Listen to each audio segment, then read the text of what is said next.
Yeah, it's definitely Eubank, because if I don't do Eubank next, that ship sailed.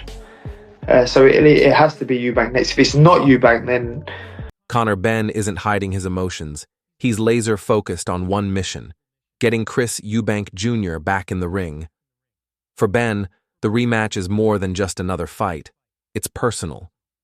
If it doesn't happen now, the story ends unfinished, and his shot at redemption slips away.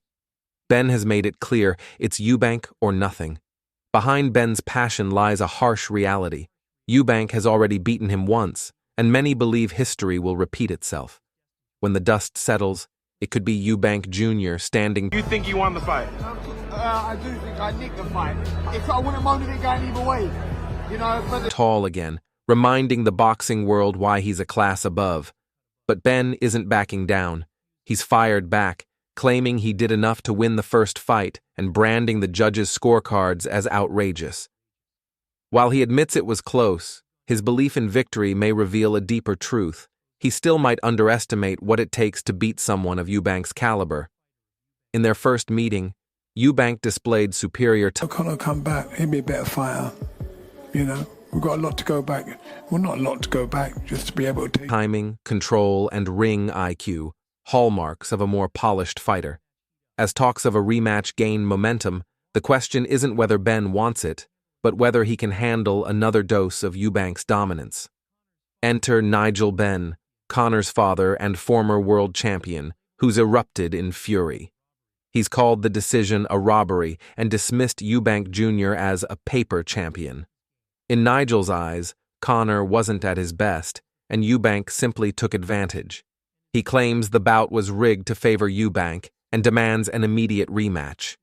This time, he promises a fully focused Conor will dismantle him. And he's like, I said, mate, I'm so proud of you. That was unbelievable. He's like, what do you mean? I said, I know you lost, but like you come up 2 weight classes, you fought a much bigger guy, you've been out for 14 months, you gave.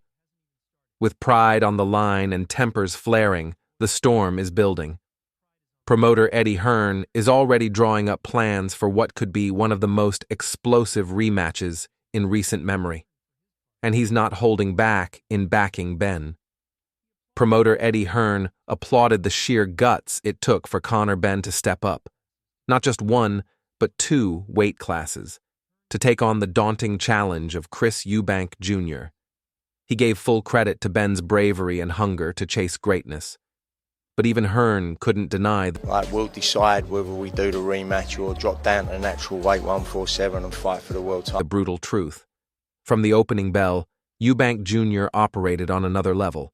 His timing, precision, and calm command of the ring neutralized Ben's pressure. It wasn't just a victory, it was a boxing clinic.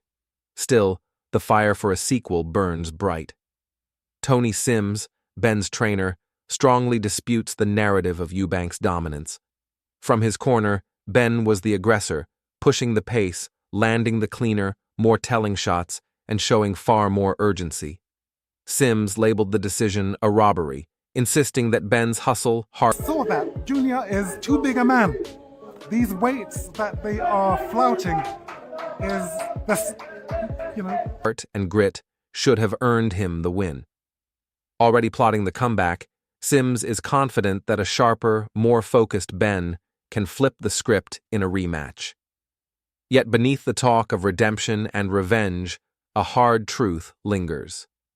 Chris Eubank Jr.'s composure, experience, and elite ring IQ may once again be the difference. Chris Eubank Sr. didn't hold back in his assessment of the highly hyped clash. He dismissed it as a brutal mismatch from the opening bell. Slamming Ben's extreme weight-cutting tactics as dangerous and disrespectful to the sport, he argued that such desperation exposed Ben's lack of preparedness. In stark contrast, Eubank Sr. praised his son. I think there's a rematch in the contract, so yeah, there's no doubt that they'll run that one back and do it all over. Son's professionalism, discipline, and physical superiority, traits he believed made the outcome inevitable. For him, this wasn't a rivalry, it was a masterclass, and Junior was the one doing the teaching. Harlem Eubank echoed that sentiment. In his post-fight reaction, he took aim at Benn's bravado, claiming it collapsed under the very spotlight Ben had courted. Harlem criticized Benn's arrogance in the lead-up, suggesting it made the loss even more humiliating. To him, Benn's lack of discipline and mental sharpness were exposed from the opening bell. That, Frank, but there's a contractual rematch and he'll have to get to 160 again. Yeah, but that's if he fights. If he can't get to 160, then how are they going to do it? If he gets to 160... As rematch discussions swirl, Harlem remains confident. History will repeat itself, and Chris Eubank Jr. will dominate once again. Even promoter Frank Warren, despite his attempts to steer the narrative with talk of weight issues and rematch clauses, couldn't mask the reality. This wasn't just a defeat for Ben, it was a sobering reckoning. In light of Chris Eubank Jr.'s sheer dominance, the post-fight narrative became impossible to ignore. While Frank Warren tried to shield Conor Benn's reputation, the truth was clear. Ben wasn't just beaten, he was exposed. The ongoing talk about making 160 again feels less like a strategic decision. But over the moon, absolutely over the moon. To see Chris get his hand raised, and it's been a difficult camp, it's been a difficult time. I think everyone's seen the pictures, everyone's seen the stories, everyone's seen what he's had to go through. Fair play to Conor Benn because he was... And more like damage control, a sign of a camp in survival mode rather than focused on redemption. Comparisons to Ryan Garcia's recent unraveling feel apt. Plenty of noise, but few real answers. Eubank didn't just win, he dismantled the illusion and left Ben's hype in ruins. Ben Shalom, speaking in the aftermath, couldn't hide his pride in Eubank Jr.'s performance. In a fight as emotionally charged as it was chaotic, Eubank entered with a mission and executed it with clinical precision. Shalom praised his mental toughness, turning a turbulent build-up into a career-defining statement. While he acknowledged Ben's intensity, he was clear. Ben was outclassed by a superior technician. Shalom echoed Eddie Hearn's earlier praise, calling the bout one of the most gripping and unpredictable. I suppose all that fight really showed us last night that a good big un beats a good little un. They're good, they're not great. So Eubank wins the fight. Where he goes from here in terms of world level, I don't know, because I don't want to pull in recent British boxing history. But the most revealing moment came after the final bell. As Ben scrambled for answers, Eubank stood tall, composed, victorious, unshaken. The fight wasn't just a win, it was a reality check. And with a rematch looming, one truth stands out. Conor Benn has everything to prove. Conor Benn has everything to prove, while Chris Eubank Jr. only needs to do what he's already done. Win.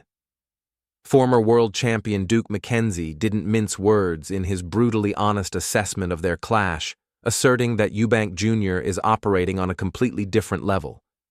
McKenzie emphasized Benn's inability to cope with Eubank's power, precision, and intensity, suggesting that their previous bout was a harsh reality check, a showcase.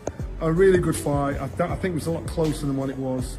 Commend Conor Benn immensely because he put on an amazing performance. Remember, he's a welterweight. Never really boxed at world-class level at 160 or around that. Chris has more experience on the world scene than Conor has, but Conor did himself proud. Of Eubank's clear superiority. In McKenzie's view, the gap in size, skill, and aggression is simply too wide. He even went as far as to warn Benn against pursuing a rematch, claiming it would likely end the same way, if not worse. Eubank, he said, is a dominant and dangerous force in the division, while Benn remains clearly outmatched. Johnny Nelson offered a more measured perspective. While he acknowledged Eubank's deserved victory, he also pointed out that the fight was much closer than the scorecards indicated.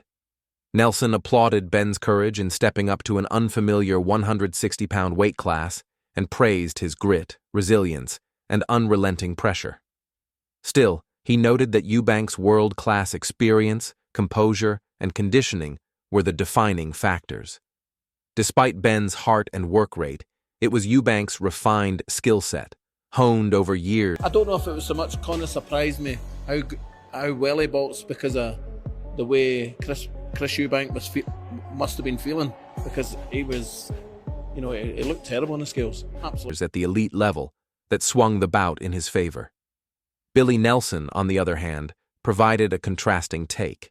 He admitted that Benn performed far better than many expected, showing flashes of real potential.